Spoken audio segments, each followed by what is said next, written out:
Peer Schneider has been at IGN since the beginning. He's been an editor, general manager, publisher, game reviewer, internet famous reaction guy. He's lived in Japan. He's helped cover Nintendo games and consoles for decades, and he's a regular on NVC, our weekly Nintendo show here at IGN. He's also been here for nearly every Nintendo console launch, and heading into the launch of the Nintendo Switch 2, I figured this is the perfect time to sit down and talk to my old friend about his history. Ladies and gentlemen, Peer Schneider.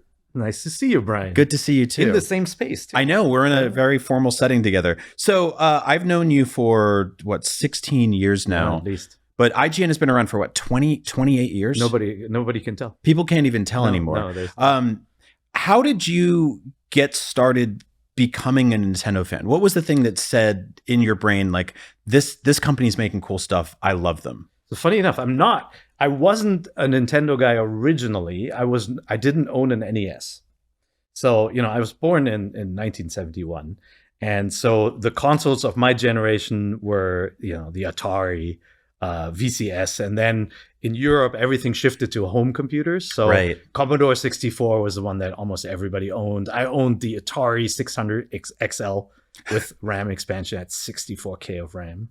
You can see there's 3 extra pixels you can see on Indiana Jones's hat. But it had the best version of Pitfall too. It did. Anyway, so after that generation, when I went to college, I kind of stopped playing video games, played a little flight simulator on some MS-DOS PC when games ran at 4 frames per second. And then my girlfriend, this was in Japan when I went to college, my girlfriend and best friend got me this newly released console for my birthday called the Super Famicom, which is, of course, the Super NES. And something just clicked. They gave it to me with Super Mario World, and I started playing. I didn't stop. I didn't go to sleep. It was like everything, my whole childhood of being obsessed with a video game and pulling an all-nighter to play a game, like Spelunker or something back then. It all came back, and I just couldn't stop playing Super Mario World. And I was just kind of smitten with how game design had evolved and how clean and clear and amazing everything looked. So you grew up in Germany and then you went to Japan for college, but it wasn't for video game reasons, right? No, I had nothing to do with it. Were you kind of just a geek I anyway? I literally was. I think my Atari 600 XL, the start button broke, which is what you needed to boot up games from a cassette, and so that was the end for me. There's no way to fix that, and I just kind of stopped playing video games, and that was also the sentiment of the age was, the Atari VCS had died, and really kind of games had gotten bad, and we did you just kind of, you felt like you had grown out of it, and games were considered to be kid stuff.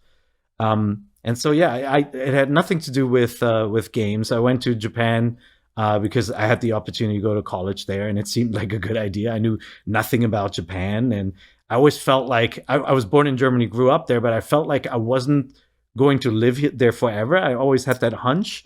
And so, I was able to make that happen with the help of my wonderful parents.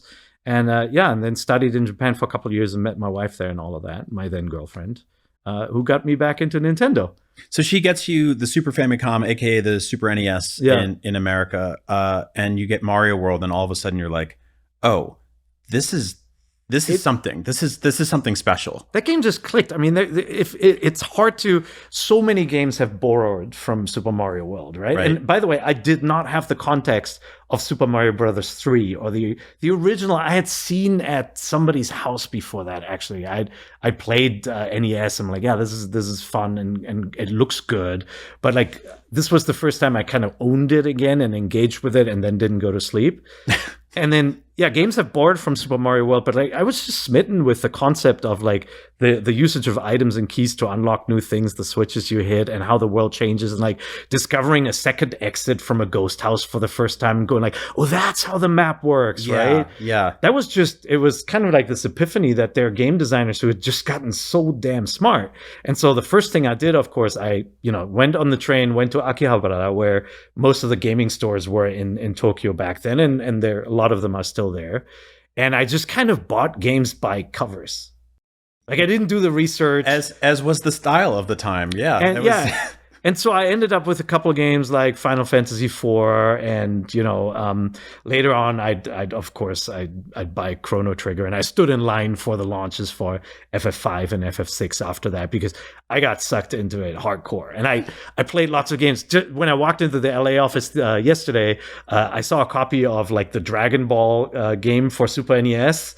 And I was like, oh yeah, I bought that, and like couldn't figure out how it worked, and like sold it like a week later because it is very confusing. It's really difficult to explain to people nowadays. That thanks to websites like IGN and of course YouTube and game trailers and all this stuff like that. Yeah. That for the longest time when we were kids and stuff like that, you would buy a video game based on a couple of screenshots that you would see in like a blurry magazine or in a toy store, right? There was like Toys R Us had these like plastic flaps you would lift up, and it would just give you a paragraph of information about the game, the box cover, which like sometimes would make the game look like the best thing in the world. Sometimes a really good game would have a really bad box cover, Mega Man, right? Yeah. And so we didn't have a lot of information to go on. But you had your friends, you had a small network of people you would talk to and be like, you got to play this. You would lend each other cartridges and stuff like that. So it took a while to get to a point where you're kind of like, I can understand what a game is capable of doing because I can see it in motion. Like we didn't have that then. So that second point for me was, and I bought games based on box art like Ogre Battle. Yeah. I'm like, man, this art is so different. It's so cool. I bought it.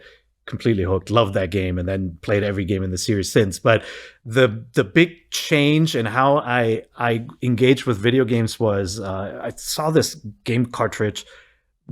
I looked at it. Developer was Nintendo, publisher was Nintendo. I'm like, I played Super Mario World. I know this is probably pretty good. Green box with like an elf dude with a sword on it. I took that home, and I didn't sleep. Like, again, Link to the Past. Link to the Past. I was just smitten with that game. Like that one was a step up even from Super Mario World. Couldn't stop playing. Completely just kind of just immersed myself into it. Went out, bought the Japanese guidebooks. I still have them and came in 2 volumes. They're only yay big, but really detailed, like every little secret in them.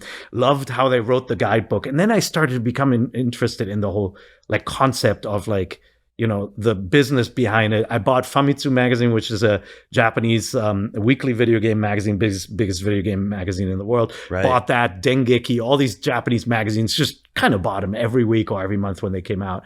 And so went really off the deep end and became invested in this sort of behind the scenes stuff, but didn't take action on it.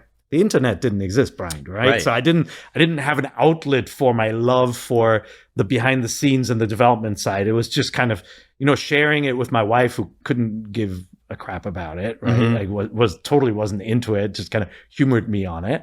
But I didn't have an outlet. And so then I started freelancing for some companies. I worked for like Sony Music in Japan, did some stuff for them, unrelated to games at first, but like started to kind of weasel my way into that sort of stuff. And I was an avid arcade goer in Japan too. Arcades were amazing back in the 90s. There were several in every town, basically. Yep. So yeah, something just clicked there, and I was like, I didn't think it was going to be a job, but I thought, okay, yeah, this is going to be part of my life again. Mm-hmm. Then I eventually bought a Mega Drive, which is the Genesis here. My friend who had gotten me the Super Famicom with my wife, also, we had joint custody over a Sega CD because we were students. There was a lot of money, and so we bought one together. Not the greatest purchase. We did not buy a 3DO. There were some misses back in the early Sega days, right? Yeah. And it ended up being where they are today, which is a third party publisher, which is great. Yeah. But yeah, I remember getting Nintendo Power in the mail every single month, and I think as a kid, you just sort of think that things sort of materialize out of thin air. And then you get a little bit older, you turn like 7 or 8 or 9 or 10 or whatever. And then you're like, there's a masthead. This magazine has an editor-in-chief. What's an editor-in-chief? I know. You start seeing people's names next to game reviews in like EGM and stuff like that. I remember like EGM specifically would do things like, hey, this is Shu or whatever, and he likes this game, and this game, which means that like he's a big fan of these genres. Yeah. And so if you saw that he's reviewing a game, you're like, oh, well, I love those genres too. So I think I'm going to love this game based on his letter of recommendation here. And so like, yeah, I can't imagine what it was like for you to sort of see that this is a world that's coming up at the same time. You're old enough to understand that there's a business side to it also, but you're kind of like, hey, I really like this. How do I kind of like sneak into this thing? Yeah, and I had to kind of kludge myself the story together, because remember, like they had gotten me. I'm born in April, so I'd gotten the Super NES a couple of months after it came out, right? In 1991, it came out in 1990 in Japan, and so what had happened is a lot of good games had come out after launch, right? A lot of publishers were obviously loving the Super NES because they were already doing big business on the NES. And so by the time I stepped in, it had amazing titles available for it. And so I would just kind of feed the beast. I'd go to the store and I'd pick up Street Fighter 2. I'm like, oh my God, it's as good as the arcade machine. And then I would jump to I'd pick up like Goemon, like Mystical Ninja here, right? And I'd pick up the first one. I'm like, this is insane how good these games are. And so I would just kind of eat all the different video games and discover them, and then eventually get to the point where I ran out of all the good stuff. And I'm like, surely this Fatal Fury port is going to be as good as Street Fighter. It's like, Super Wagyan Land. It's got a little green dinosaur. It's got to be like Yoshi. I don't know. It wasn't, right? You learn very early on the hard way, like when a game is bad, and it's like the first time you're like, oh wait, am I playing a bad video game? I didn't know they made those. And then you realize though that the stores that sold the games were really smart at kind of curating their collection. Like it was really easy to tell what games the people working at the stores really liked. Right. They were at the front, and by the way, they were expensive. Like the big games from Square, they were like sometimes over 10,000 yen, which back then was like the equivalent of like $100. They were really expensive. So you always saw, oh, expensive, that's probably really, really good. That didn't always work, but and so kind of creating the story about the different development teams, and then learning that when a game started up with a Konami logo, I'm like, oh, this is probably pretty good.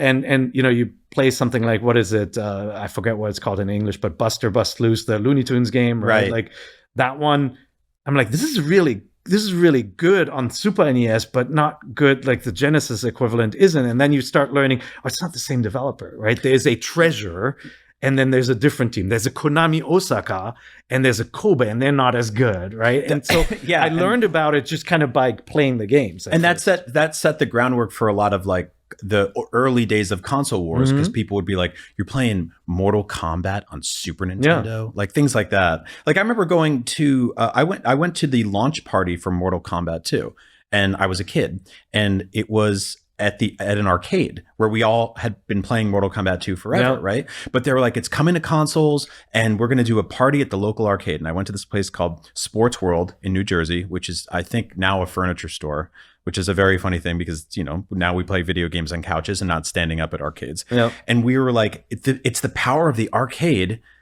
in your home. Yeah. And we were like, so do we not have to come here anymore? We can just play these games at home. And we kind of did. And that was sort of like the beginning of the end of the arcades for us. So I had that moment before I had the Atari home computer, and the Atari home computer had a cartridge slot. So you could put in the equivalent of the 5200 at the time cartridges.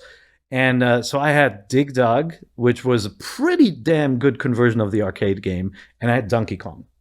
And Donkey Kong, like that's the first time you saw the name Nintendo on an Atari device, which ultimately would be a competitor for many, many years to come. Still feels weird today, yeah. It's very strange, but like that Donkey Kong version on Atari is pretty damn good. It had all the levels, so it had the Pie Factory, it didn't drop anything. Which the NES one didn't have. And so at that point, I was like, wow, this is just like the arcade at home. But then the start button broke, so I couldn't. So you're in Japan. You're starting to creep into some like game journalism adjacent stuff, right? You're writing about video games. Are you making money off of it? Are you doing it for fun? No. So I did nothing's changed. So when I finished college in Japan, moved to Germany for a year to do an internship at like a broadcast station documentary and a magazine, famous one called Spiegel, Der Spiegel in Hamburg.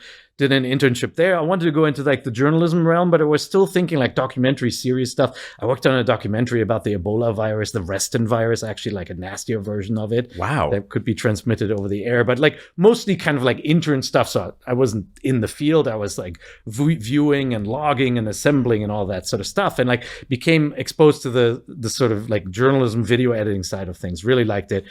Had applied to UC Berkeley for grad school and then moved to the United States. My wife is half Japanese and half American, which is amazing for visa reasons. So I was able to, was able to confidently move to either of those countries, thinking that if I loved it, I could stay eventually. Right. But I was there on a student visa, went to UC Berkeley, and during that time, I started to mess around with the internet. Right. We had some sort of introductory courses to reporting. We assembled a newspaper at UC Berkeley. But also in my spare time, I started to make a website.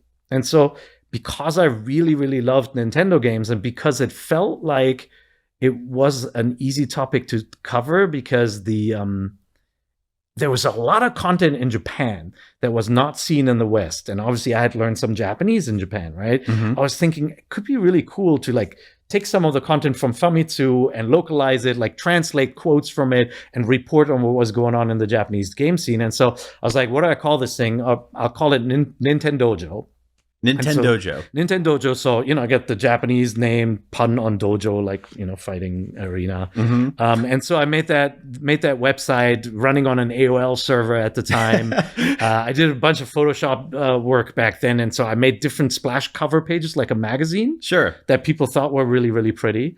And so, I wrote about how badly translated Mystical Ninja was from the original Goemon game, how they missed the point of the character. He's like a Japanese Robin Hood that everybody knows in Japan, and they completely messed that up, right? And gave him, he has a Chinese name in the American version.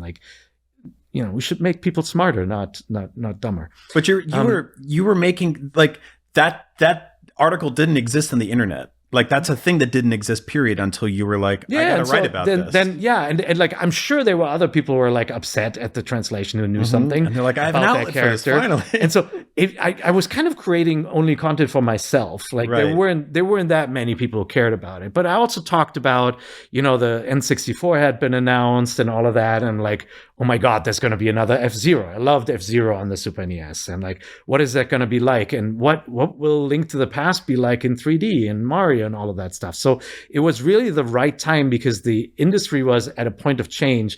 And I always believed Nintendo would lead that change. They were so smart. Granted, Sega was doing some really cool stuff. If you ever seen if you had seen a Daytona USA arcade machine at the time it came out, it would have blown your mind. There was nothing like it. Games were using sprites that were scaling in. Right. And here comes Daytona, and before that, Virtua Racing, they were polygonal. It was unbelievable when I first saw it. I'm like, oh my God. If they can do this on consoles, this is a new age. And of course, that's what happened with Nintendo 64. Yeah, the leaps that we got to witness just playing video games at the time, even you were talking about, going from Mario 1 to Mario 3 felt massive. Yeah. And then seeing Mario 3 go to Mario World. But then when Super Mario 64, when we first saw screenshots for that, and I don't even know how I saw a video for that. It was probably running on a demo unit in a Toys R Us or something like that. I was like, this is the future. I've never seen anything like this before. Having a 3D space that you could control a character in with a joystick, and depending on how much you moved it, he would tiptoe or run. Yeah. It was absolutely mind-blowing at the time. It's one of those things you just can't really replicate ever again. No, and then, obviously the Nintendojo gig led to a gig at Imagine Media, the print publisher that created IGN. Imagine Games it was Network. Imagine Games Network was the name of IGN. A lot of people still don't know that, by the way. They still don't know what IGN stands for. We've done so many things with we've interviewed celebrities and been like, what does IGN stand for? That's right. They always come up with something good. Yeah. But anyway, so so it creating this fan side basically got me into the spotlight. The Imagine Media people already knew me because I had written a very snarky editorial about Next Generation magazine being out of touch. I was like the internet troll that I complain about today. You were doing rap beef stuff, basically? Yeah, it was exactly. Like a Kendrick Lamar Drake. They had done a cover. The only other magazine? At the time, they had done a cover that, by the way, Nintendojo became an Imagine affiliate too. Right. So it was already affiliated with Imagine before, IGN existed as a network. It was actually an affiliate ad network called Imagine Games Network. So the IGN we know today is really founded on N64.com, which became IGN64, a content business that's owned and operated. But yeah, I'd written an article. They had done a Next Generation magazine cover that was called Something's Wrong with N64. And I think it was before the US launch. Right. and it had a Mario face and a cracked mirror over it. And so I did a cracked Next Generation cover image, and I wrote this article basically saying you're out of touch. You're judging them on an early machine. They're innovating with these really cool games, and you can't expect them to just transition to 3D and have this sort of output that they used to have in Of course. 2D. It's in hindsight, like, they were right and I was right. And so when I went for an interview with Imagine, they're like, yeah, you're the guy who wrote that piece. No, they knew exactly. And like, the guy who hired me basically said, that's one of the reasons we hired you. We love that you called us on some of that stuff. Are you kidding me? Yeah. Oh, so they hired you because you were like, you talked smack about us, and now you're here. Chris Charla, who now runs the Idea at Xbox stuff, right, was the editor-in-chief, I think, at the time of Next Generation Magazine, or later became the editor-in-chief. And he's like, you wrote that piece. Like, when I walked in there, and like he said, like, he goes, that was good. So you come into Imagine Games, you start to create IGN 64 as IGN is known as IGN now. It was IGN 64 back then, right? Well, they had already launched a website called n64.com. That was Doug Perry and Matt Casamassina. Because back then you could just buy a website before a company could buy their own website. Yeah, they registered. But to be fair, Nintendo did not call it the N64. Right. So that was something they didn't anticipate it, which is kind of strange, but because it's NES, right? Right. But they kind of stoically called it the Nintendo 64 all caps TM, right? And they're very like they're very regimented. And so Imagine slyly had registered N64.com.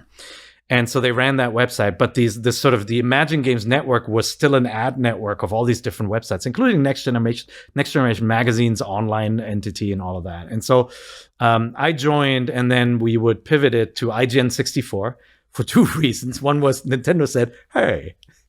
And they basically said N64, hey, in the meantime, we trademarked it. Did they and say, like, hey, like casually, or did like a lawyer say, hey? The lawyer said, hey, but I have to say they were really gracious. And That's they said, let's work out a transition plan where for 1 year, the landing page for N64.com says, are you looking for Nintendo or for IGN 64? Got it. And so we then planned the rebrand. I was already working on N64.com under that name, but we planned the rebrand together.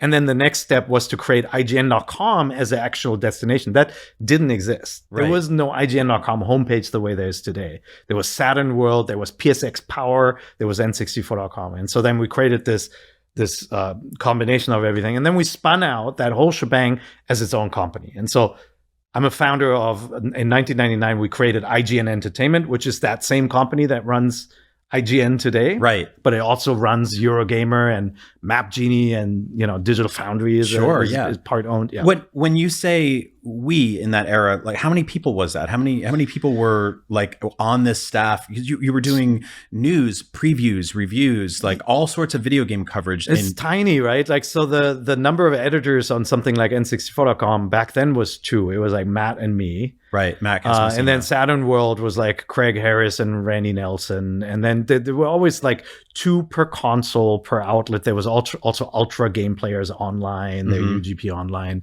So each had like 2. So it was about a dozen people working on that internet thing. And then, I mean, frankly, it just kept going bigger and bigger and bigger. It grew, right? Like people, I think gamers kind of started to awaken to this like wonderful thing that the internet was unlocking, where you didn't have to wait a month for all the scuttlebutt, and like everything was up to date. You could see images, and then QuickTime videos. Oh yeah. 160 times 120 big. I mean, that was the big that was the big thing from the outside looking in, was hearing about this thing called E3 and Tokyo Game Show and Space World and and having to wait a month or 2, and you would get a magazine in the mail and you'd flip to the middle of it and they'd have like 6 or 7 photos of like this event. And then you guys started going to these events and you would be posting articles about them within hours or days. And I started seeing your name a lot, and I started seeing other people's names and being like, you start to, in the same way reading a magazine, you would be like, oh, this is a person. There's a cadence here. This is a small group of, like, it seemed like friends, right? Like you're all getting along. No, we were friends. We went to lunch together every day, right? Like it was kind of the concept of the original IGN was like the friend on the guy. Let's be honest, right? It was mostly men in the editorial team, except for Sarah Kuhn, who ran our sci-fi stuff. and then later Leah for lifestyle. But it was mostly guys. And so the concept was the guy on the couch next to you can talk about video games with, and who tells you things you might not know. And and so we deliberately put our voices into it. We came up with this concept for a mailbag and a Q&A. It was called inquiry and input. And one answered your questions, and one just let you say something without a question, and had some funny comments from Matt, or memes, they created early memes around the GameCube Master and stuff like that. And and so our names kind of became synonymous with that Nintendo coverage, and we were like the buddies who could give you advice on what to play next. Now, at the same time, parallel to all of this happening, PlayStation had spun out, made the PlayStation, right? Sony had spun out. They had a sort of famous breakup with Nintendo, and the PlayStation goes on to outsell the N64 dramatically worldwide. But you guys are sitting there at IGN64.com. Did you have this feeling like, oh, we bet on the wrong horse here? No, because IGN64 was more popular than PlayStation. Oh, interesting. And that's, the site had started earlier, and I think we did a good job, not to slight the PlayStation team. I think we did a good job at creating that sort of cult of personality for the website, and that sort of close-knit community of Nintendo fans who didn't want their console to be worse than, or performing worse than, the PlayStation, right? And then there was also always this sense of forward looking, oh, don't you worry, Nintendo's got something coming up just around the corner. There'll be a Metroid game, don't worry. Why would they not make Metroid games for the N64? Of course they would. Of course they will. Spoilers, they never did. They never did. But no, you and I spent many years covering Nintendo through the ups and downs together, where a lot of it was it's going to get better, don't worry, there's games coming, blah, blah, blah, blah. But one of the things that did happen during the N64, just like we talked about A Link to the Past, sort of piggybacking off of Super Mario World, was Ocarina of Time, which one of the most, to this day, revolutionary, mind-blowing. Still so good. Yeah, just an incredible video game experience. I don't think anybody really understood how important that was going to be at the time, but you did, because you reviewed it for us. Yeah. And you gave it a 10 out of 10. Yeah, I liked it. If you don't like it, sound off in the comments. You can. It's still up there. But I found a quote in here because I read your review when I was 4. I think I was probably 15 or 16. I was sitting in a parking lot in New Jersey holding a copy of this game. After reading your review, and I was waiting for my dad to By the way, reading a review meant having a giant PC at home, not bringing up your phone while waiting. I know you weren't. Yeah, we weren't just I'm at the coffee shop. But no, I read your review. Yeah. I was like, I have to get this game. I mean, it was Zelda. I was going to do it anyway, but you really were like it was just the amount of praise you put on this thing. I was like, this is special, and I trusted IGN, and you were right. You didn't lead me down the wrong path. So. Your review has stuck with me for 2 reasons. One, it sold me on the game. And 2, it taught me that you had a really cool job. And so I want to read this quote that you have in the IGN 64 Ocarina of Time review, 10 out of 10, IGN 64.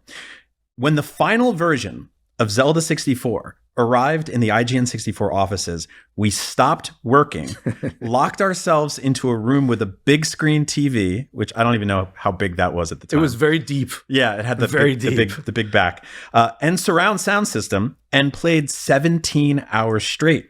After only a few hours of sleep, we were back for more, and we couldn't stop until we finished the game.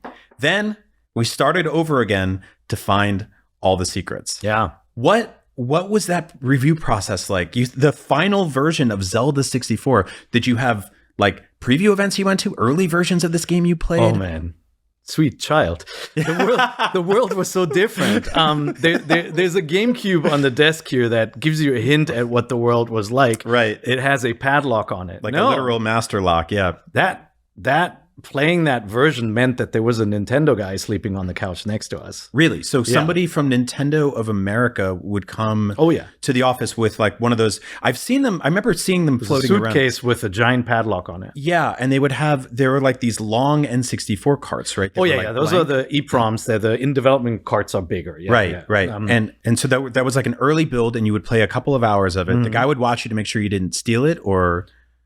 I mean, the N64 had a freaking Saw movie like contraption on it, made out of metal with padlocks and bolts, Right. so that the cart could not be removed. If you wanted to steal the game, you would have to take the N64 and jump out the window.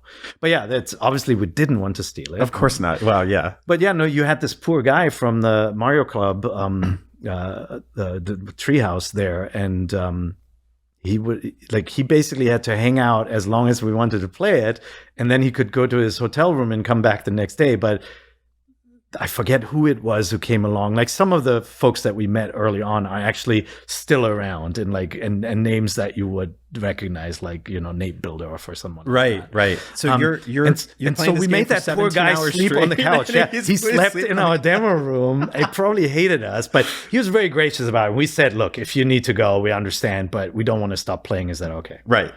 And he's probably like, "Oh, this means it's a good game." Not like he didn't know, but he I think he also liked IGN 64, and he was excited to be there and hang out. And so it was just like a bunch of friends, ordering in pizza and playing a game. And like, it's not the sort of, sometimes I think, there are folks out there who think game reviewers are different from them. They're not, right? Like they're playing games with friends, and they're not sitting there with a, with a sterile setup. They're playing in their living rooms, right? And we had just recreated that living room setup at our office, basically. And sometimes we hung out there, even playing games that we weren't on review deadline, just for fun. I mean, Smash Brothers were like late nights, just playing for fun. We had reviewed it a year ago, right? No, but in those days, Nintendo was very protective. Would not send out cartridges at all. Third parties would. So like a Ubisoft would send you. By the end, when Rayman 64 came out, we had like 20 versions of Rayman in the office. All these big, long carts. They would eventually go like, hey, can you return those? Those are really expensive. Oh, right. And we'd have to send them back. Nintendo would never do that. Always very careful. Didn't want its games being leaked. And so the N64, they were called N64 lockboxes. Right. They would bring those. And that became a thing that Nintendo ended up doing. They did it with when we'll go through it, right? The GameCube, the DS, the Wii, I believe, possibly even the Wii U. And I think now it's just like you get like it's digital. Everything's all digital, right? So, they bolted them to desks. Yes. Ladies and gentlemen, Nintendo came to our offices and bolted the units to a desk. And so they could only be played at that desk, which, maximum security, which meant they also had this sort of, again, saw contraption on top. So you couldn't pop open the slot disc or whatever, and they had to come and switch the game out. So it was basically like an arcade machine that had to be updated by Nintendo. A human adult would physically come to the office, unlock the console, take the disc or the cartridge out, put in a new one, and be like, "This is your preview build." And so in that case, it was a little bit to the detriment of the review process, because you could not play it in the most relaxed environment. Right? We needed it hooked up to a capture station, so it wasn't in a nice demo room setting. We did that later, where we bolted it into the demo room, into the concrete or something. But before, it was at a desk on a stupid like display that wasn't that ginormous, and hooked up to a capture station. So N64, not the best-selling Nintendo system. No. In some ways, sort of their first, not necessarily a stumble, but like after the momentum of the NES and the SNES, where they dominated the entire world, it was kind of like, well, this is a little more subdued than what's going on with the PlayStation side of things. But you wouldn't have thought it, though, because the coverage, even in mainstream media, was huge, right? Like, people knew Mario 64 was something special. Right. But for the first time in a long time, there were now two machines that were really competitive in the market. And the PlayStation offered up something different, and obviously beat it to the punch a little bit. Mm-hmm. And people were talking about Tomb Raider as well. But like when Mario came out, it was everywhere. Like, people talked about it, and Mario was really the sort of advent of the 3D generation. Yeah. Even though something like Virtua Racing had done it before. Sure, yeah. I mean, I feel like with Mario 64, it's just one of those, this was the definitive way to take a 2D game and make a 3D game out of it. And it's, if you look at the way it's endured today, like speedrunning community, we have folks like Mark Medina on staff, who is obsessed with the speedrunning in that game. People are constantly shaving off little seconds. Like, they're still playing Mario 64. Yeah, and there's something, it's not just that they did it first and kind of outrageously, like, confidently so, right? Like they establish a setup, like there's a hub world in Mario 64 that lets you get into all the different levels. It's like a microcosm for every open world game to come, right? Yeah. They kind of created the language for what living in 3D in a video game should be like.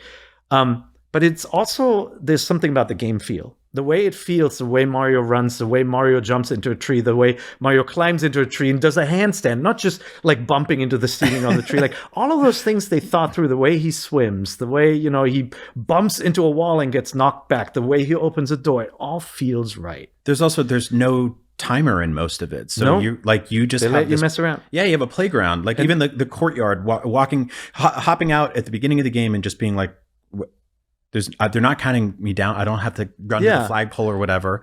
I have my time to just sort of chill and climb and jump and swim. And you see that today when some of the games from this era now get reissued, right? There are a lot of games that kind of follow the formula, but they don't feel right. There's just something off about the collision detection, the responsiveness. Like Banjo-Kazooie feels awesome. It's as playable today as it was back then, but there are all these sort of mascot platformers that try to be Mario and just can't, right? Yeah. Yeah.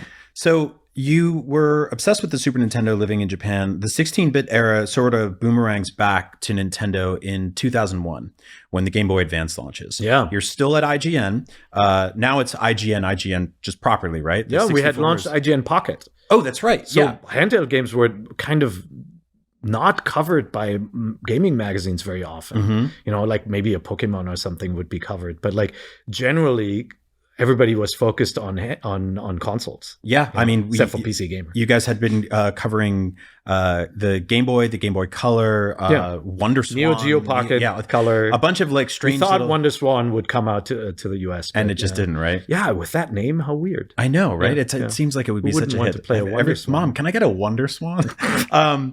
So yeah, we get the GameCube and the GBA, the Game Boy Advance, like within the same year. At least here in America, and the IGN's covering both of them. One of them is a small handheld that plays 16-bit games. You can't see it unless you're sitting directly underneath a light. Yeah, we all conveniently forgot about the fact that you required the sun to play this. Yes, Circle of the Moon is like one of the darkest games ever made because I think historically Konami built that Castlevania game on dev kits where they could see everything, not knowing that the system wouldn't be backlit when it launched. Or frontlit. Or frontlit or side lit. There's no lit, whatever.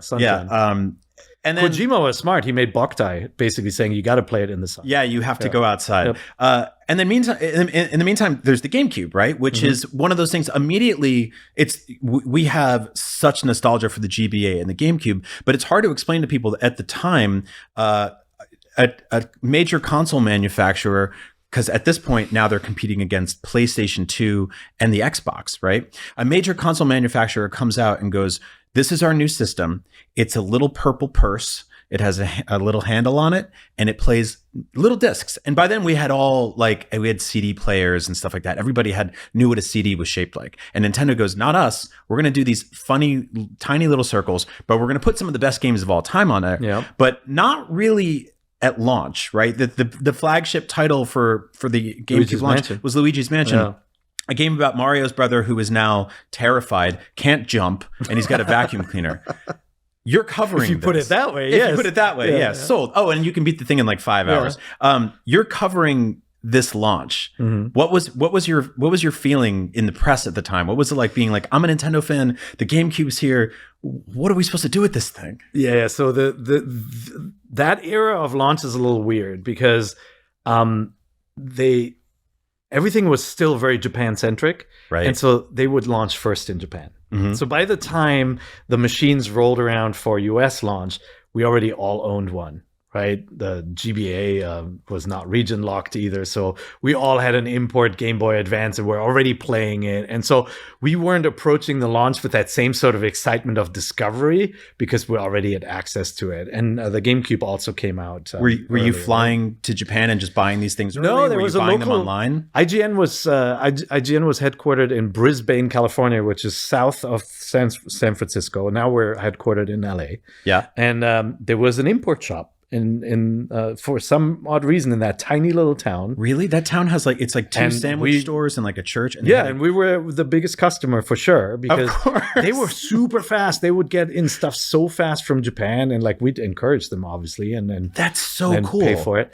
And so we bought our GBAs there. Sometimes some event like a Space World event coincided with a launch or something, and we'd get stuff in Japan, but mostly from the import shop there. There are a couple of other import shops that we could go to. We were very crafty about getting stuff early. And then, buying obviously the new carts there as well. And so we had already covered all the games. I mean, the GBA launch had some good games at it, but both GameCube and GBA felt a little bit like last generation's games running on these machines. Right. Like and Luigi's Mansion it's very much of an arcade game. It's very short, right? Yeah. Like you can beat it really fast. And so our sort of the stuff we wanted was like a Legend of Zelda style big sprawling adventure game or like a Mario platformer. And like it just wasn't that. It's a fun game. It has some really cool mechanics. And then, obviously the GameCube goes on to have some of the greatest games ever made. But, Yeah. You're there covering it, like it got Smash Brothers and all that. And but you were there for Wind Waker. And I remember being like, well, this feels like a natural progression of what Link was supposed to look like in the the production art for the original NES game. You say that now, yeah. Yeah, but early internet, this is one of my first experiences being like, oh, the internet hates this. When people saw Wind Waker, they were mad, but specifically because Nintendo had showed us what was called, I believe it was like the Space World Zelda demo. Yep. And it was like a more gritty, realistic. This is like after Ganondorf and Link crossing swords. And they're crossing swords, right? And this is after Majora's Mask had taught the world like Zelda should be dark and mature. Yeah, and I'm gritty. older and I'm darker now. Yeah. I wear all black. Yeah. It's like, hey, this is not your mom's Zelda game. This is, edgelord Zelda. But then we get Wind Waker, and he's like adorable, and he's like chunky and chibi, and he's got like these animated little eyes, and people hated it. People were so mad. What was it like covering that? Well, Sony, despite being a Japanese company, employed Western sensibilities and kind of moved with a trend there, right? Right. Whereas Nintendo stayed Nintendo. Yeah. And like on this desk here, we have a purple box. And like when you look at the GameCube today, that's freaking cool. Yeah. I love that thing. It looks great, but it was not, it looked like that at the wrong time in the sort of evolution of video games, right? And Wind Waker is freaking cool. And nobody had done a video game that looked that much like an animated movie before. In Japan, there's a long-running TV show called Mukashi Banashi, which are these fairy tales that are all chibi and cute, and like everyone in Japan knows it, and they love it, and parents watch it just like kids do, right? And there are lots of characters that are not like the sort of cool anime characters and like the sort of bloody, mature storylines, like Crayon Shinchan, like all these shows are huge there, right? And obviously Pokemon too. And so Nintendo was just being Nintendo, and then was ignoring that sort of like the movement that was happening, where people saying, what if video games were as scary as horror movies? Right. What if video games were as explosive as these big action movies like Speed? I want like a big bald guy with a gun and a truck. And some of that was happening in the PC sector. Yeah. Obviously, there was Duke Nukem and all that stuff, right? It was happening, and Doom was blowing up. Everybody was calling first-person shooters Doom clones at the time. Doom clones. Nintendo didn't want anything to do with it, right? Like first-person shooters, no, that's bad. We don't want to do that. Right? I think their big thing was like a lot of people in Japan were in small apartments, and they're like, somebody's going to watch you play this game, and like your grandma lives with you, and she's going to watch you play Zelda, and Zelda, Link shouldn't have a machine gun, basically, because what if somebody saw something violent, right? Yep. So I distinctly remember covering Wind Waker because I was in the office, and then Matt goes, Wind Waker was being shown in Japan, and some of us were in Japan, like I think our Japan correspondent at the time, Timothy, and we were getting screenshots photos off the screen in the auditorium because there were no live streams, right? And they're like, it looks like Rankin Bass or something. It looks like it's completely redesigned. It's like kiddie anime or something. And everybody's like, Kitty was the big, right? K-I-D-D-Y was like. We were, to be honest, we were all shocked, and we were like all in do not want mode at the time, too. And then we wrote about it. And I think we were a little bit more diplomatic in how we wrote about it. We didn't like pass judgment and said, but it's redesigned to be very, he's got really big expressive eyes. And like we had some really crappy screenshots that we shared. The audience was furious. Like our website crashed. So many people went to it and they were really mad, and the forums were lighting up with people just being angry and like, that's it, I'm burning my Nintendo consoles. And I remember reading IGN's coverage of Wind Waker and being like, I like this is cool, and I liked your approach to it. And then I remember looking at the comments and then going over to GameFAQs, the forums over there, and people were like, Zelda? They called it CEL, cell shaded. And it was like this, they said it with such disdain. I don't want to play this kiddie Zelda game. For years. It really, I mean, people don't realize this now, how toxic the discourse was around Wind Waker. It was, people just hated it. At the same time, people are like, oh, Mystical Ninja is really cool, I'm loving it. And I'm like, it looks like a bad version of Wind Waker. And it's so funny because it's like every Nintendo Direct and every showcase and literally any press release or email or anything since then, people have been like, where's Wind Waker? Put Wind Waker on Switch. But at the time, people hated it. They were so mad. One of the games that was sort of synonymous with IGN for me at the time was Metroid Prime. Just mind-blowing. Now, we had seen so many Nintendo franchises make the jump to 3D during the N64 era, but like we talked about earlier, Metroid was not one of them. There were leaked screenshots of Metroid 64, never materialized, right? That was like a third person, who even knows? It just never came to be. But Metroid Prime, IGN was covering that from the start. What happened there? So we had some good ins with retro studios, and got some juicy stories before Nintendo or Retro wanted to tell them. We got the scoop on that game being first person, right? Like at first, there wasn't a lot of excitement for Metroid Prime and retro studios. People just didn't know the studio, right? Like ex-developers from the sort of Turok and Armorine side, right? Like Iguana, competent technically, but like game design-wise, not up to Nintendo, NCL, EAD standards, right? Like just honestly. And it seemed like a weird fit for people who were really into Super Metroid. And then Metroid is very Japanese too, right? Like in its design and everything. And so there was a lot of mistrust. And so it just wasn't a big game at the time. People were clamoring for it, but just didn't know anything about it. And so we broke the story that it was going to be first person. And at the time, first person meant first-person shooter. And like people were thinking Doom, or like what Serious Sam basically continued with, which is this sort of monster closet game and not this unlock areas, explore, jump over platforms kind of gameplay, right? And so that was the second big audience freak out where, like our servers crashed, everybody's mad, blah, blah, blah. And I had done a Photoshop mock-up of what the HUD looked like. And just to be clear, I had not seen the game. Somebody who was connected to Retro told me exactly what it looked like, and so I fake created this overlay. It's great. It looks exactly like really. I just got lucky. Oh my, that's incredible. It's still out there somewhere. So I got lucky, and people were like, "Do not want," and we were like, we had more confidence in that team. We knew who worked on it and knew some of the designers, the level designers, and and so we were like, no, like hear them out, like wait, this could be really good. They're not making it like Doom, and people just really, really mad. And then of course when it was shown, it was freaking amazing. Right. And like Indiana Jones and the Great Circle suffers from a little bit of that same problem where people go, but I want to see Indy, he's the iconic thing. And when I play Indiana Jones and the Great Circle, I walk into a cave and I see Indy's shadow with a hat on the ground in front of me. I'm like, yeah, you're like, it's me. That's such, it's me. That's such a cool moment. And they pulled it off. But I still had that hang up in the beginning too, where I'm like, oh, I really wanted to be more like the Tomb Raider games, right? Yeah, and I think like they sort of met people in the middle on that by having the morph ball stuff in third person. When you interacted with the map or you saved, you saw Samus, you got the suit upgrades and stuff like that. Yeah. So all of that was really cool. But yeah, I understand the hesitation early on where people were like, how is this going to work? Like, there's no verticality in Doom, like in the same way there is in Metroid. Do you know why, though? The Jet Force Gemini had happened.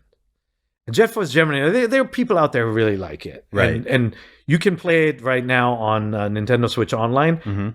I take that back. You can't really play it because the default button mapping is complete nonsense once again, and you have to have the N64 controller for the Switch to play it. So anyway, you can play it, but it's very challenging for new players.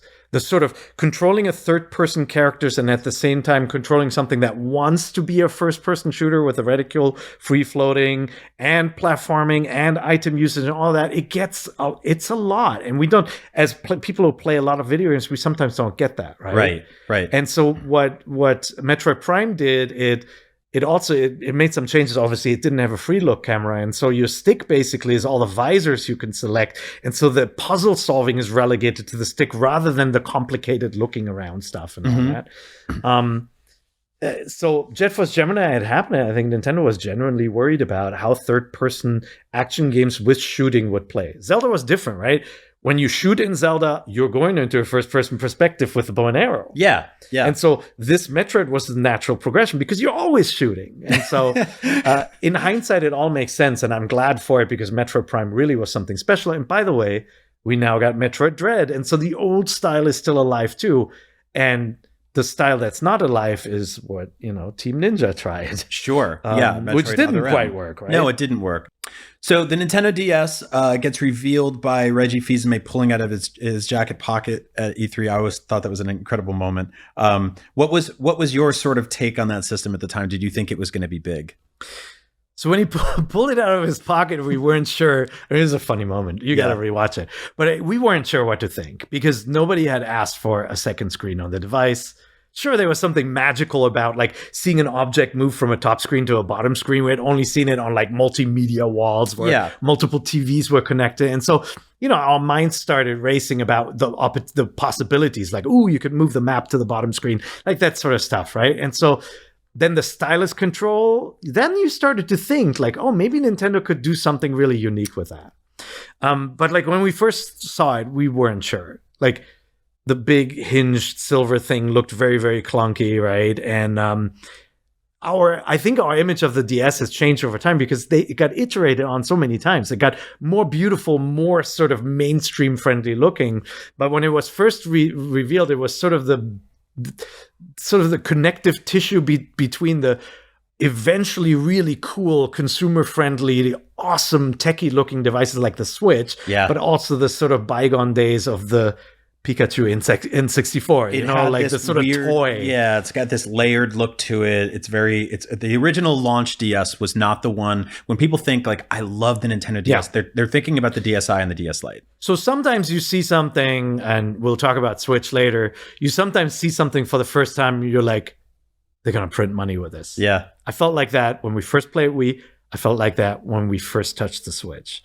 When we first saw the DS, I did not think this is going to be the biggest thing until the launch of the system, where, when we stood in line, we covered the DS launch at Universal City Walk, and all the DSs were coming online. That's when I knew it was going to be a success. But then they made it better, right? Like when they redesigned the DS, made it more compact and had this cool, like glossy look. Yeah. Then it became a little bit more of a cool accessory item too. The DSi and DS Lite all of a sudden became these things that you could put in your jacket pocket or your jeans or whatever and pull out whenever and be like, I have this cool thing. It's sleek, it's original, it's innovative, and it's got this amazing library. It had an accessory loop too. Yeah. Remember that little loop where you could connect danglies, and like when you went to Japan, you would see people with like freaking giant things attached to their DS, right? Like it became a fashion item, and like you used it on the train, and you expressed your individuality not just with the color schemes that Nintendo was rolling out, but with stuff that was dangling from it too. Now, around this era, you and a couple of other folks at IGN go internet famous, or whatever internet famous was at the time, right? You become the reaction guys, and we still call them that. This has endured for ages now. Like I still see you guys pop up all the time. When I first met you in person, I had known you from reading your stuff on the internet, but my brain said, holy shit, that's the reaction guy. So yes, there it is.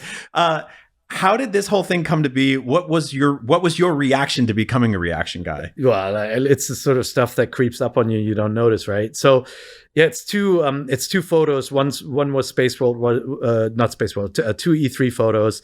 One was our genuine reaction to being in the Nintendo Auditorium during a boring show, and that was the reveal of Pac-Man Versus. That's where their big note at the end was Pac-Man Versus. Full disclosure, it probably wasn't our actual reaction to that shot. I don't think Corey, who took the picture, I don't think he would have turned to us. I think it was probably us waiting for the show to start, and we all looked like vaguely bored. And it's it's Craig Harris, Matt Casamassino, who are now at an indie developer, and then Chad Chambers, who was our intern, and me. And so we look all disappointed, but like we shared that image on the IGN forums as a sort of, this is how we feel about the event. And then people ran with it. And like on the forums, it just became this sort of reaction to when something was undesirable or boring. They just used that image. Then I'm sure it went to like 4chan and like some other places and got repeated there. And this is only the first half of the meme for a while, so right? It was just the first half of the meme, and it didn't go anywhere other than it was still sort of an IGN inside joke. And then the second one was a year later. We had seen the trailer for Twilight Princess, and we had seen it early. Nintendo didn't know that and didn't want that to happen, but somebody had snuck us the trailer and we loved it. That was the trailer with the composer of Conan, the music, right? The music with the trailer and with Link riding on the sword and dun, dun, dun, dun, dun, dun, dun, and this is an E3 press conference with a packed crowd. Epic trailer, a little bit of a sort of F yeah moment because it wasn't Wind Waker. Right. It was like the sort of, it had a little Lord of the Rings feel, which everybody was about, of course, with the Peter Jackson movies. Very epic, right? And the trailer was great. And we knew people were going to lose that crap when they saw it. And so we staged a photo. We just pulled up some shots, and I forget who said it. One of us said it. Maybe Corey said, "Hey, let's do that same post, but in reverse." Now we're excited, but like an excited one. We pulled up some chairs. You could see it's got just a gray wall in the back. We're not in an auditorium, and so we just kind of faked excitement. We all picked a stupid pose. It wasn't designed or anything; just spur of the moment. And we took that photo, and then we just put that without commentary out on our forums. And we walked away, and then we came back, and suddenly that thread was like already 1,000 responses deep, and it just kept going up and up and up. And that thread was the most popular thing on IGN because people went, "What does that mean?" Right. And then the trailer debuted, and everybody went, "Oh, that's what it meant." And it just, people used that shot to express their joy, and like people were doing that same shot with their friends. And then unbeknownst to us, that somehow went to Japan. Divorced from all of that Zelda stuff. Nobody knew where it came from.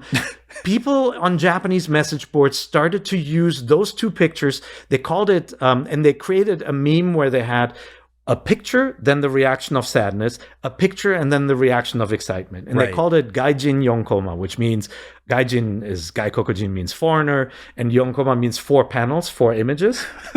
And so they didn't know who we are. They were just the Gaijin. Just the 4-panel foreigners. And then they didn't know it was about Zelda or IGN. And so they used it for anything. Like there were lots of memes where it's like something undesirable, something desirable, somehow slithered into anime. Before we knew it, we saw it when visiting Japan. I saw it at a wall in a Harajuku fashion shop where it said "Big Sale."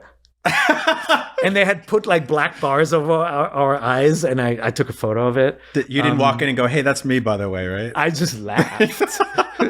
and I know I told the shopkeeper, I'm like, "That's me," and he goes, "Oh."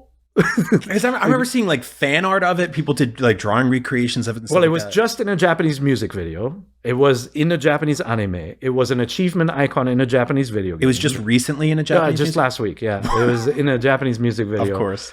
I just got interviewed by the Sophia Times, the newspaper of Sophia University where I went. They wanted to do an alumni interview because they just put 2 and 2 together that I was in the meme. And so it's so stupid, Brian. No, I love it though. And like I got interviewed by we got interviewed. Chad wasn't there, but we got interviewed by it was NHK TV. Japanese TV station that did a series on memes, and they're like, how did you come up with this? And we're like, what are you going to do next? Hopefully stay excited. How much money did you make with it? 0. Yeah, you don't get money off of that. There's no like royalties for internet memes. Yeah, anyway, right? so it was we're not that smart. It was just something that we just kind of we were having fun and stumbled into it, and it's endured. And yeah, I like when you meet, my wife works for a Japanese company, and like they all knew it. It's so crazy. All of them knew it, and they're like, "What?" They didn't know it was her husband, right? And it's, yeah. Well, congrats on I guess. that. Yeah. I guess. Yeah. I leveraged it for great success. I mean, but I think it also, for Nintendo fans, it was synonymous with them turning things around, right? Yeah, yeah. It was like you guys were symbolic of an era where things were a little wonky. And it's so unfair because Pac-Man Versus was a really cool concept. It was fun, yeah. It was the asymmetric gameplay. It would later be reused in Nintendo Land, right? Mm-hmm. Where you had 3 people being the ghost and 1 Pac-Man, and you couldn't see where each person was. And Nintendo did not want to do online games, right? Where that is commonplace. But this was a solution for a family setting, right? And so it was a cool concept. So the DS, the Wii go on to become 2 of the best-selling systems of all time. A big part of that is because of this blue ocean strategy, bringing in all these new people and stuff like that. Did you have all of a sudden new audiences on IGN? Did you have like the bowling grandmothers being like, when's the next Wii bowling game? In guides and Game Help, which, I launched the Game Help channel in, what was it, 2001, 1999, something like that. Anyway, like IGN guides, which I now oversee the expansion of Game Help and tools and all that, including Map Genie and all that good stuff. So we saw the growth of casual gamers in guides more than in reviews. And that's, if you think about mobile gamers today, like the equivalent is mobile gamers, right? When somebody is about to download Monopoly Go, right? It's a little bit more like picking up a Snickers bar at the cash register. It's like, it's easy, it's there, it stares at you, you want it. You're not going to go online and go like, which chocolate bar is the best, right? It's just there. And so that it was a little bit with I don't think the casual gaming audience, the expanded audience, had learned the language of video games journalism. Right. They weren't looking for review. Honestly, lots of people don't know the difference between a review and a preview. We get this constantly on a YouTube video. It's like, thanks for the review. And like, no, technically the review is, like it has a number on it. You get it on like in the comments of a podcast. We're like, great review, guys. We're kind of up our own butts on that sort of terminology, but to the general audience is kind of meaningless, right? And so the Nintendo section was not our most popular section during the Wii age. It was PlayStation, because that core gamer audience spoke that language. They were clamoring to know what came next. Right. Grandma didn't want to know about Wii Sports 2 or that's not how they consumed these games. They didn't even have the internet. Their nephew told them about this new game, or they went into a store and said, do you have something new? And then some sly person talked them into buying some third-party crap, like some shovelware. There's a fishing game. Right? You got to get the fishing rod peripheral. They didn't experience what I had experienced, where you knew when it says Nintendo made it, it's a little different than when, not to call any companies out there, but like Shovelware Company B made it. Shovelware companies got really hungry and really excited during the DS. And by the way, 2K games, right? Like Carnival games, or Take-Two. Carnival games for the Wii, huge seller, because it was the right brand and it was right at the cash register at every Best Buy, and everybody bought it, and it sold so well, right? Yeah. To the point where then Rockstar made table tennis, because they're like, oh, they want casual stuff, let's figure out the most casual accessible stuff and see if we can replicate it. It's extremely funny to think in the year of GTA 6 that like Rockstar used to chase trends and be like, we're making a table tennis game. So the Wii audience then became more about people who consumed games media, were the sort of core. They wanted to know about the next Metroid game, the Mario Galaxy and all of that. And so that core still persisted, but you could tell some core gamers were dropping off the console early. It didn't have the legs that the previous consoles did. Right. And so, we had a bigger sight with something like a GameCube than with the Wii, even though the Wii audience was much bigger. That's so fascinating. Yeah. So I started in 2009. I remember my first day touring the IGN office. Somebody had a preview build of Punch-Out for Wii. Yeah. And it was mind-blowing to me to show up somewhere where you could play a game early. And I was like, yes, I'll take the job. I love it here. This is great. Yeah. So we started working together. So 2011, Nintendo says, hey, we're going to continue the DS line with the 3DS. It's a new system. It's got 3D screens on it that may or may not hurt a child's eyes. It also comes packed. That came later. Yeah, that came later. It also comes packed with like a little pack of cards. You can do AR games and stuff like that. Nobody was really doing at the time. But the launch games are Pilot Wings, Nintendo, Metal Gear, and Steel Diver. Yeah, there was a Metal Gear eventually, but yeah, they showed Metal Gear at least, in the beginning. Yeah, and so that device was really weird because like you saw sophisticated 3D games running on it, like Snake Eater, right? Like that sort of stuff we hadn't really seen done on the DS to that extent. Yeah, you had Metroid Prime Hunters, but it didn't look like Metroid Prime, right? It wasn't as sophisticated, but like getting like a Snake Eater to run on it, like we're like, hold on a second, there's more power in here. Like in the end, that's not what was great about the machine, right? That wasn't its strength. In the end, its strength was still 2D games with cool parallax scrolling and 3D depth, and some really unique things. But when I first saw it, I thought it was going to be a mega hit, and that's because of seeing the glasses free 3D for the first time. During E3, before the system was out, we convinced Nintendo to team up with us on an event for industry folks, like B2B. We did presentations to people from major advertisers, like, you're like Taco Bell's and McDonald's and like movie studios and like, Universal, Fox. And we invited like movers and shakers from those companies that were advertisers on IGN. I did a spiel. We had like stations where they could check out stuff, games. And Nintendo came on board and sent one of their marketing lead and brought 3DSs. Every single person who picked up a 3DS and then saw the 3D went, whoa. They were all surprised, and all of them said, I'm getting one. I got to tell my kids about this. This is awesome. I believe like Avatar was really big at the time too. So people were like, oh, you can 3D. Yeah, we're going to watch so many movies on this thing. 3D was a thing, right? Yeah. 3D had its moment and Avatar was big, but like seeing it without glasses was like, what? Yeah. It was magical. And then the AR cards seemed like a gimmick, but that was so cool. When you demonstrated to someone pointing the device at a table and there was a card and then an object appeared on it, not much happened with it over time. Right. It was a dead end, right? And like face raiders, all that stuff, it was fun and hilarious. But man, that all sold us on it. And we're like, that has that sort of it factor that when people try it out, they're going to love it. Problem. Price. Where are you going to try it out? And price. Yeah. And like tethered machines at Toys R Us, you could not point at AR cards. Right. You'd have that 3D effect, but you didn't have that sort of cool, you didn't feel it. You didn't have it with you. You didn't get to try it out in the wild. And so it didn't show as well.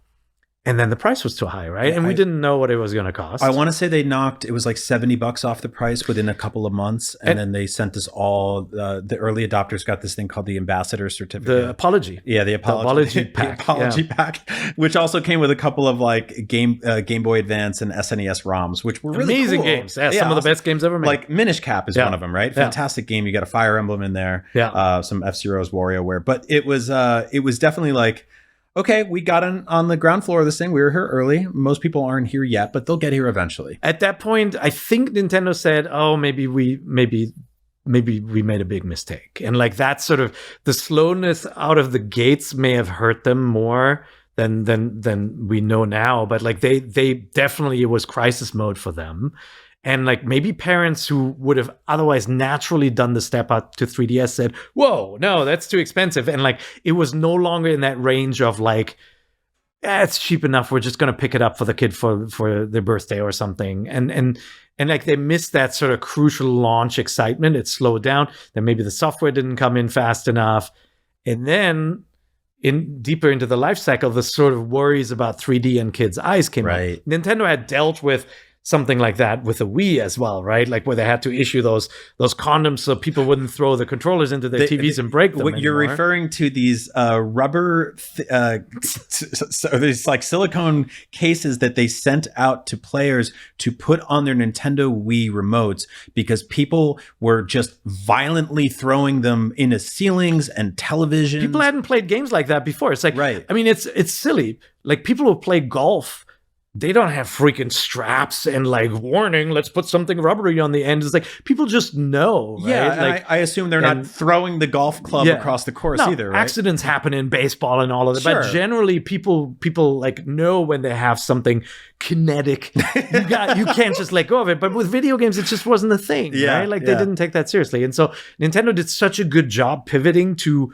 issuing the condoms and protecting everybody. It was that and the wrist you had to tie the wrist strap around you. You had to put the rubber thing around the Wii remote, and it was all of a sudden like, what are we doing here?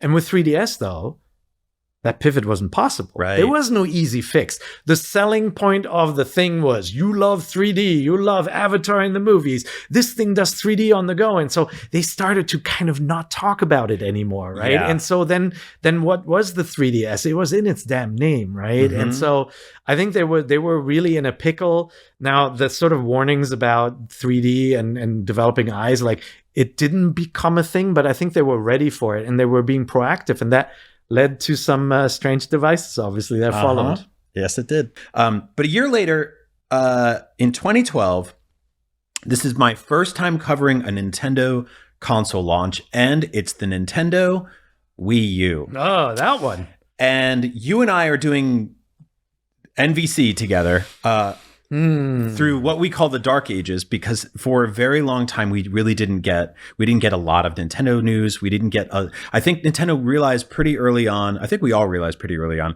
this was not going to be the Wii. This was not going to be this is not even going to be the 3DS. This is not going to be like a, tens and hundreds of millions selling. We're going to get flagship entries in all of the best Nintendo game franchises. We're going to get a new 3D Mario, and we're going to get a new Zelda. But we started to get some, we would get like Windwaker HD, and we got Mario Kart. We got a lot of the, we got 3D World. We did get some great games on the system. But ultimately, covering the Nintendo Wii U was challenging because the audience wasn't interested in it. Third parties weren't really making a ton of games for it. And Nintendo seemed to be sort of like, we don't really know what we're doing here right now. So what was your takeaway from covering the Nintendo Wii U during that era? The Wii U was very odd. So the 3DS, we were very excited about the prospects of the machine and what it could do, right? And like just the novelty factor.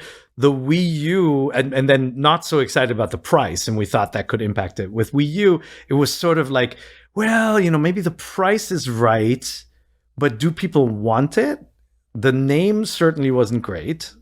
And we also had thought that at the time the Wii brand had run its course, and we all felt like we were ready for something new, like Nintendo again, like turning 180 degrees and doing something completely different. It was an odd time. Like I actually have to go back to like NVCs of that era and see, was it Peer the gamer or Peer the marketer or Peer the business analyst speaking when it came to the prospects of the Wii U, because like I was excited about Nintendo finally making games in HD, right? Wii games have not aged well. No. And by the time the Wii U came out, Wii games looked positively ancient, right? Yeah. I mean, they were 720p. You'd run them through like composite cables and stuff like that. The world had moved on to bigger and better things. And so that graphical upgrade, you immediately saw it with Mario Kart 8, right? You're like, oh my God, finally, this is great. So we're really excited about that. But then when you held the machine, it feels so cheap. It does. And it's so funny now when you compare it to the Switch, what a misstep it was in design and hardware and plastic. And it didn't differentiate itself from the Wii looks wise and name wise enough. The Wii had already been redesigned. And like, I think we were all we were reading the tea leaves a bit. And I remember, business analysts famously saying, this thing is going to tank. Right. Nobody wants this. Why do people want this? And like, we're still I think we're probably on NVC still rationalizing, well, but that combination of screen in your lap and screen on the TV could make for some really cool concepts, right? Like, we like the concept of a map that's not cluttering your screen. Right. But then like, once you played it in practice, you're like, well, this is actually much more of an inconvenience, right? Well, and the whole, it's the whole thing of like, I can play a video game on this screen while my wife can watch TV over there. I remember like getting the Wii U, bringing it home. Yeah. By the way, being like the only person at GameStop that day to pick it up in San Francisco, a major city, and just being like, there's no line here. I right then I knew like, all right, the momentum is not here in the same way it was last time around. But bringing it home, unboxing it with its 16 different cables, it still had a sensor bar and everything like that. And taking the Wii U gamepad and being like, honey, you can watch TV here and I can go down the hall to, I was in a 1-bedroom apartment. I can go down to the hall, lay in bed and play Zelda or whatever it is, right? And I walked 6 feet and an X popped up and it was like, please get closer to your system. And I was like, oh, this is not ready yet. No, and that's Nintendo placed a lot of bets on the game console as the not just gaming device. And that was born out of the success of the Wii as a Netflix player, right? Yeah. Netflix is the monster it is today, partially because the Wii made it accessible. So many people had a Wii, and the Netflix app lived on Wiis long after people stopped playing Wii Sports. Like people who bought a Wii to play Wii Sports and then didn't get into the games that followed still used it to watch Netflix. Yeah. You had to put a disc in, remember, on the Wii? Yeah, it was a big and so red disc. Nintendo made a big bet with the Wii U. And by the way, Xbox went down that road too. And obviously PlayStation had success with the DVD player and the Blu-ray player in theirs. And so Nintendo placed this bet where it's like, it's a remote control, it's a device to chat with friends, it's a map thing. It's a polling station where you can see how Americans feel about things. It's a news delivery program that makes the news more playful. Super clever concepts. None of them lasted very long. Right. Because more convenient devices that would then be in your pocket replaced all of those use cases instantly. And people weren't that excited about a remote control that could also play games, right? And then, the sort of limitations, nobody thought, we knew, but like general consumers thought, oh, it's got a screen so I can take it with me. And like, of course you couldn't, right? Now, one thing that did come from this era that I have great memories of covering with you was a very different thing for video games in general, but not particularly Nintendo, since they were a 100-something-year-old toy company. They launched a thing that you can't do with your phone, Amiibo. Yeah. And you and I and Jose Otero and some other folks on staff at the time got obsessed with these things. They are... Take that back. Yeah. Okay, I'll put it this way. You continue to be obsessed with these things. You still buy... They haven't made any new ones, but they haven't made any new ones in a while, but you have purchased every single Amiibo ever made. And I have 2 Kellogg's boxes. There are two, because 2 Amiibo, there are cereal box Amiibos, right? That's the right. Mario cereal. Yeah. I have great memories of you and I and Jose buying these things when they came out, and they were in limited supplies, and we were going to Target and parking in the parking lot at 7 a.m. before they opened, and then going in or calling them up and be like, do you have Rosalina? Do you have Jigglypuff? And these people half our age would be like, what are you doing? What are you asking me here? Amiibo became the new launch event spot. So like you touched on the Wii U launch. So the DS and Wii launches were very like celebratory, right? Like for Wii, we were at LA Live and we lined up. And again, same story where people were super excited. The first guy in line was like dressed up as like Mario without a shirt on and stuff. And like it was just sort of a party where everybody was anticipating.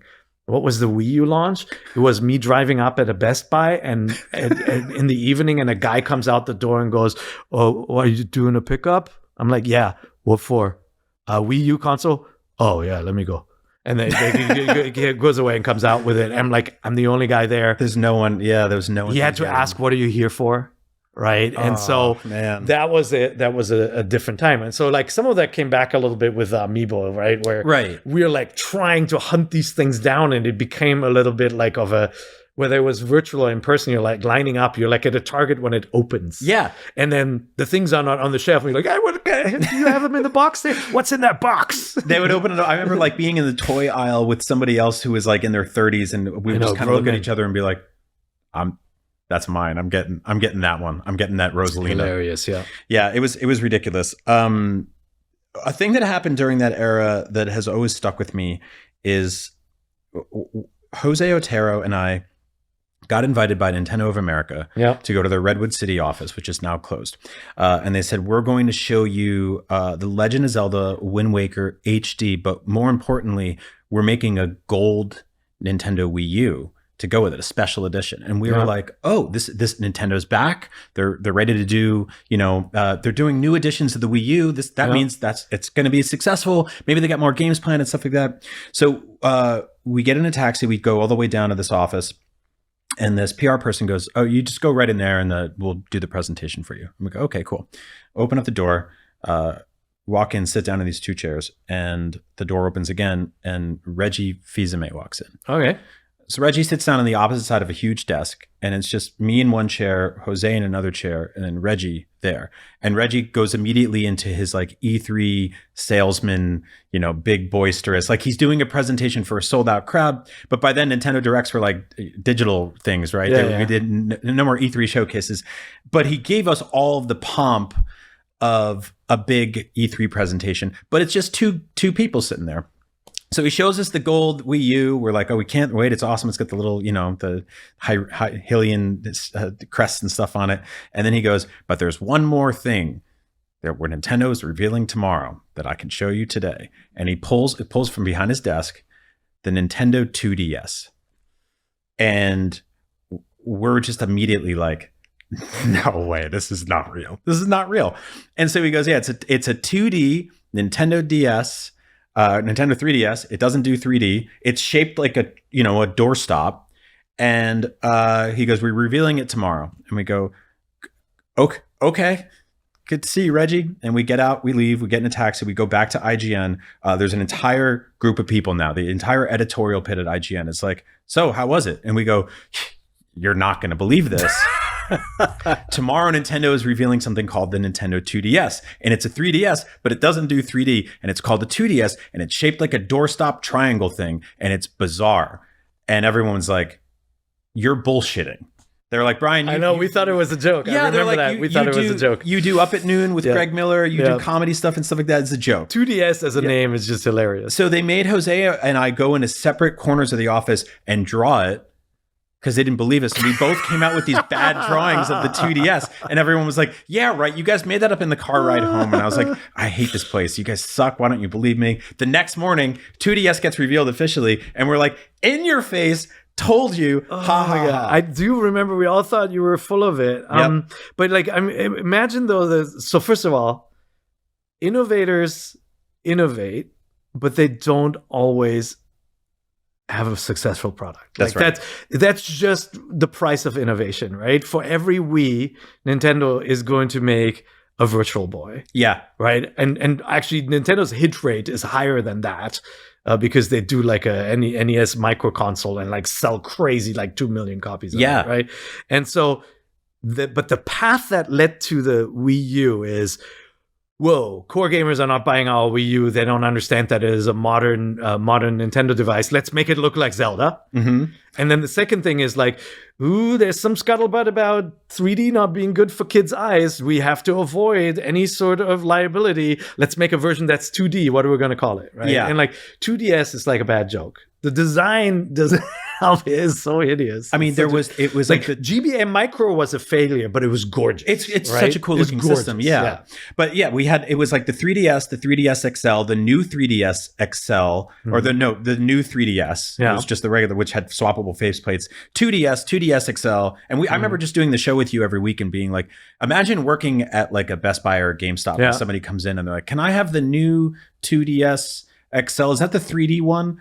Yeah. It's like, I don't even know how to explain that. But a system that they did make that was immensely successful and popular to this day, the Nintendo Switch 2017. You and I went to the preview event for that. Yeah. We played the cow milking game for 1-2 Switch. Yeah. And I think the vibe was like, this is going to be a hit. This is like, they're onto something here. Once in a while, you come out of a Nintendo presentation, you instantly know it's going to be a hit. Right. And like with Wii, when we saw it, we were like, oh, I don't know if this is going to work. Like, that's so ugly, right? Like everybody's talking about the supercharged visuals and like video games are expensive and, voice actors and all that. And Nintendo is showing us little like bowling pin people going, and we're like, oh, we don't know if that's going to work. And then we played it and we're like, oh, they're going to print money. Yeah. Like this is awesome. The moment we played bowling, we walked away. We're like, oh, this is gonna be humongous, right? Switch, when I touched that thing, I was like, this is going to be big. Yeah. There was just something about, like, you have to remember, we're coming off Wii U, which was that shiny plastic thing. Yeah, it just felt cheap. Like it felt cheap, and it's just to date, by the way, like when I turn that thing on, weird crap happens. Like, you know, it requires the device here to be on in the TV, and it goes doot, doot, doot, doot, doot, from there. And then I take it, and the freaking stylus falls out every time, and it's like it honestly is a disaster. And people forget that they had to fix the interface. It was so slow, and you couldn't do anything without having both devices on. Right. You couldn't just control it with the Wii U tablet to get started, and even crazier if you wanted to play a Wii game. Anyway, so you came off this sort of cumbersome, slow thing. You pick up the Switch, the thing feels great. Right. The material feels great. It looks mature. The screen is ginormous. You power it on, and it's like, oh, pun. Mm-hmm. But it's so fast. There's no bull. There's not even a startup Nintendo pling. It's just there. You're just there, yeah. And you're just imagining, you're like, oh my God, it's that fast. And then you want to put it to sleep, just hold this button. And you just push the button. Yeah. It was the first time they ever truly consolidated their handheld and their console lines, right? It was a pillar system for them, where if one thing wasn't doing well, it's okay because the other one was, right? Yeah. And through all the generations that we talked about today, one or both of those things was always kind of killing it. And this was the first time ever it was like all the eggs in one basket. Were you worried that this, if it didn't work out, that this would be the end of Nintendo? No, like honestly, I saw it. I'm like, that's a Pop-Tart. That's a Pop-Tart, because there's just like, it's a good console. The games on it look great. They look good enough. And then they feel good. The disconnecting of the Joy-Con, freaking brilliant. That's your coming out of the toaster Pop-Tart moment, right? Where it's not just about the thing you eat, it's about the whole experience and how simple it is. And like somebody sees that and they can imagine themselves doing it. Right. And when they introduced the whole Snap thing and you put it on the cradle and it instantly appears on your TV, that's that sort of like sprinkle of magic that makes that thing work. And like, no, the moment I saw it, I'm like, that's gonna be. I remember seeing we watched. It was like the first sort of big reveal of it, where they showed developers playing and stuff like that. But that first video of Karen on the rooftop, and like she can take it off of the thing, go up and play it, and then bring it back down and plug it in. But the big thing was Breath of the Wild. But even we didn't yet know, right? Like in the run up to Switch, we didn't yet know what Breath of the Wild was going to be. Right, we really didn't. It was very secretive, and I think there was that first weekend when we were all actually playing it, where we were like, "This is something special." Do you remember the Aonuma demo where he just has the monitor behind himself and it's just the grass swaying in the wind? Yeah, and then it's just serene. And then one of the Guardians starts running over the hills. Yep. And we're like, ooh, oh my God, imagine that actually happens in the game, that when you're exploring, like a Guardian comes out of a random place and like it's an event that happens. Little did we know that game is all event. Yeah, right? Like the whole thing was just like, oh, I'm going to walk over there. Oh God, what is this giant rock monster just popped out of the ground to fight me? Like they gave you a little glimpse at the stuff that was about to happen. And so, the Switch to me was the clearest moment that they had a hit on their hand. Really. Yeah. And we got to do HD remasters of a lot of the conversations we had during the Wii U era, because most of those games got ported to Switch. I mean, that's ultimately the smart thing they did, was to rescue some of the best games, because the Wii U had really good games, right? Yeah. And again, like, I am fond of the machine for what it tried to do. Like, the sort of interactive non-gaming elements were super clever, and it is really it's a better way to play your old Wii games now, still attached to a TV with an HDMI output. Agreed. And all of that. But man, yeah, it's good to see those games rescued, but it also erases the Wii U as a meaningful device from the Nintendo timeline. It is kind of odd, yeah. Right? And so there's very few games that haven't made the jump over by now. There won't be a nostalgia for Wii U because it really never came into its own. There's nostalgia for the DS because of the Street Pass and all of that, right? And like, even though and those games cannot be easily played on a modern TV, hey, maybe with a mouse. With a Switch mouse or something. Never say never. So we've all lived through the Switch era. It's been one of the sort of most fun and rewarding times to be a gamer, to be a Nintendo fan. It's been a blast covering that console with you for 7-8 years now. But we're at the tail end of it. And we are on the precipice of a brand new Nintendo launch, the Nintendo Switch 2. You've covered, as we talked about today, nearly every single Nintendo launch since the beginning, right? Yeah. How do you feel about this one? Do you think that lightning can strike twice? Switch 2 is a tough one because there are way too many things we don't know, and those things are the games. Yeah. Right? And after the PlayStation 2, we thought the PlayStation 3 would be the biggest thing ever. Yeah. And what happened? It was held back by price, right? And like sort of not realizing, and maybe timing too, like a bunch of things. And like the 360 innovated with Xbox Live. We take all of that for granted now, but Xbox Live was truly special. Right. And put a no-name console on the map. They weren't able to retain that sort of advantage because then everybody caught up on it. But like that was really special. And like I cannot yet tell where Switch 2 is going to sit. Well, Per, it actually turns out we know quite a bit about the Nintendo Switch 2 launch now, because since we last spoke, our long conversation sort of looking over the history of Nintendo console launches, we found out a lot more about the Switch 2. We know the price, which is $450 here in the US. There's also a $500 bundle with Mario Kart World.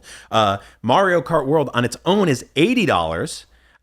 Welcome Tour, which is not a pack-in game, but a thing we didn't know about, is $10. And then there's some other games on the horizon, like Donkey Kong Bonanza, and a bunch of third-party stuff that we found out about. So how are you feeling about the Switch 2 launch? Well, first of all, we're older than we've ever been, and now we're even older. Isn't that crazy? And now we're older still. Yeah, I feel like I've lived a lifetime in between the announcement of the system reveal, and then the announcement of the price points.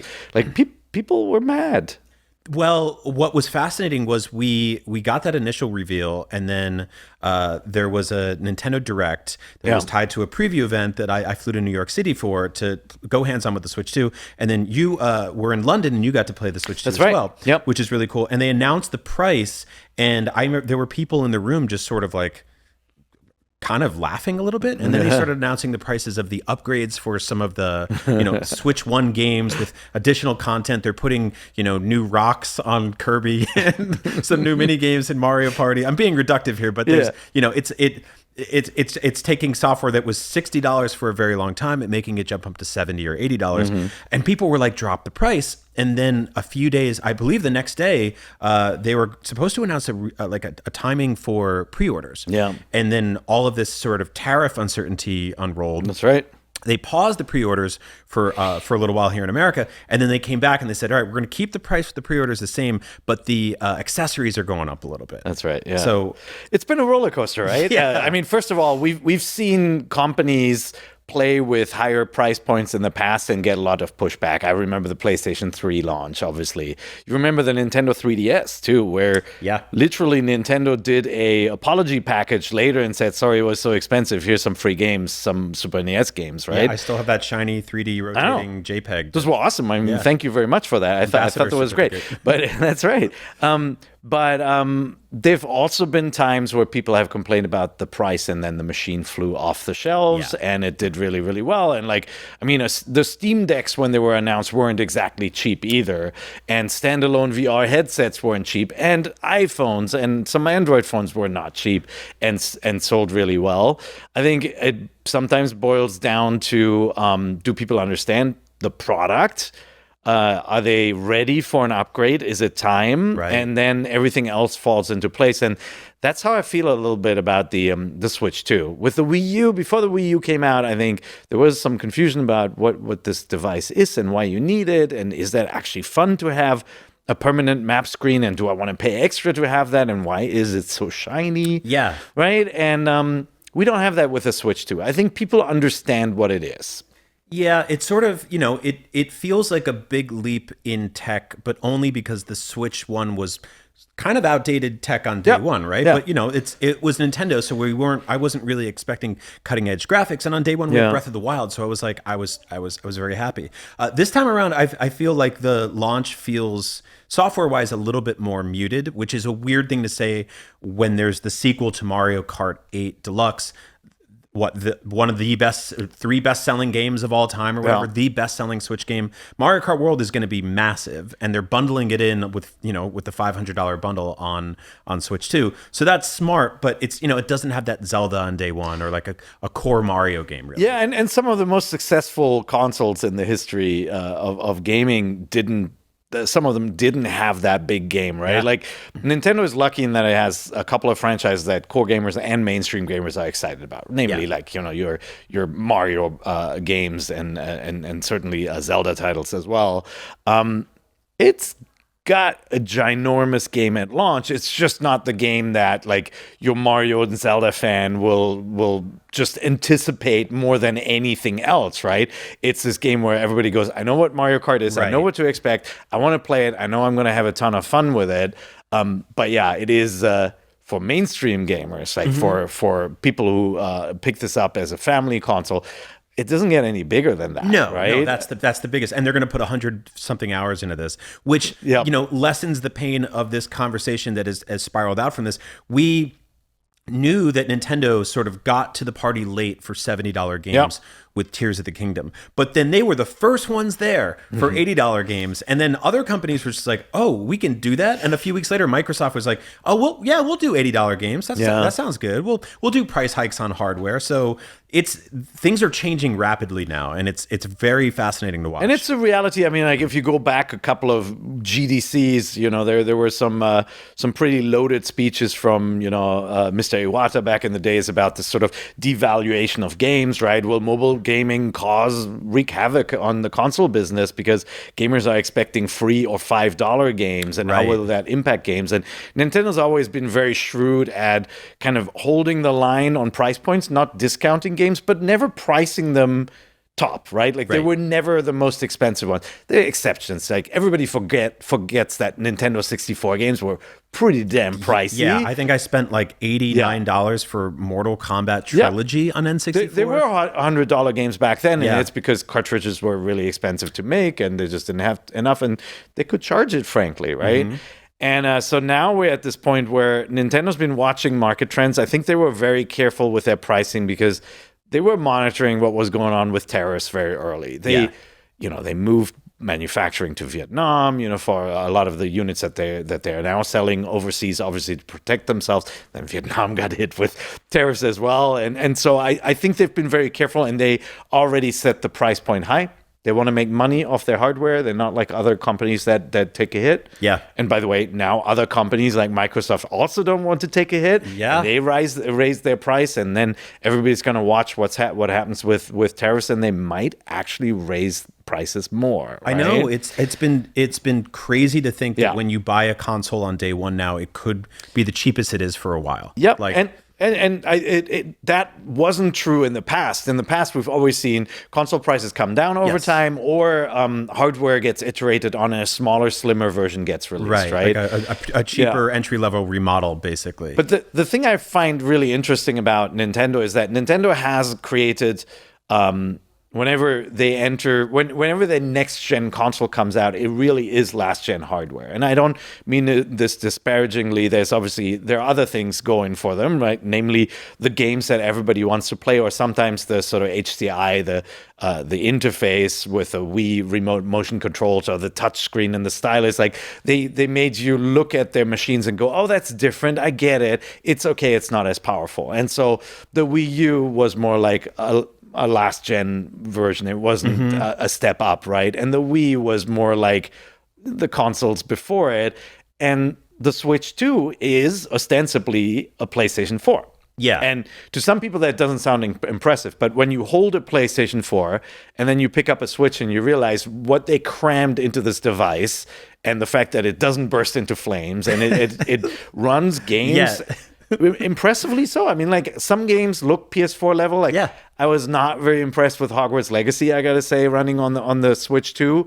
But like there were moments in Cyberpunk where I'm like, if they can optimize this and truly run this at 40 frames per second, that looks a lot better than the infamous last gen version of Cyberpunk, certainly, right? Yeah, and I think a lot of the stuff about Nintendo versus, I would say, Valve is that when you are holding their handheld, they're hiding all of the sort of PC nonsense that happens when you get a Steam Deck. There's a little bit of tinkering that you should do, and you want to do to get the best out of your games. And on Nintendo, they're sort of like, we're going to hide all of that in the back end. We'll handle all that for you. Don't worry about it. Yeah. So I want to ask you, with this price point, with the software lineup they have going, it seems like they're largely aiming for a more premium market, even though they are, the biggest casual best-selling game in the world on day one.